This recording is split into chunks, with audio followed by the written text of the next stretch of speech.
Au Pakistan, on l'appelle moonshine, éclat de lune, un nom poétique pour désigner un cocktail qui peut être mortel.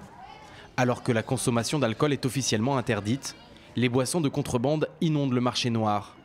En juillet dernier, à Faisalabad, une trentaine d'habitants de ce quartier sont morts après avoir bu un de ces breuvages frelatés. Yacoub Massi est l'un des seuls survivants, mais depuis son dernier verre, ce maçon de 45 ans est désormais aveugle. Ce jour-là, je travaillais sur un chantier à la construction d'un toit. Un ami à moi est arrivé et m'a dit « Allons boire un verre ». J'ai donc pris une pause afin de l'accompagner. Et bien maintenant, je ne vois plus que des silhouettes et des ombres. Pour gagner plus d'argent, les trafiquants coupent régulièrement l'eau de vie avec du méthanol, un produit toxique bon marché. Vendu seulement 50 centimes le litre, ce mélange fait des ravages. Le revendeur du quartier habitait cette maison. Il est aujourd'hui en prison. Mais il ignorait ce jour-là que sa boisson serait mortelle. Il en avait même offert à son frère.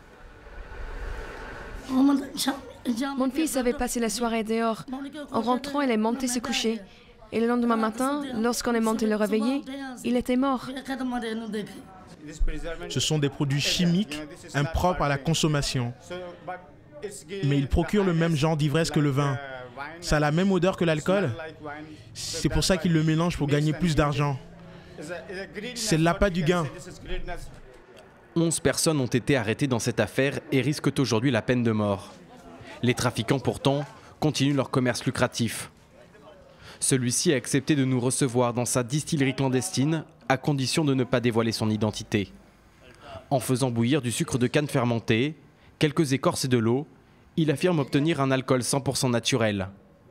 Sa production, qu'il vend sous la forme de sacs plastiques, lui rapporte environ 80 € par mois, l'équivalent d'un salaire mensuel au Pakistan.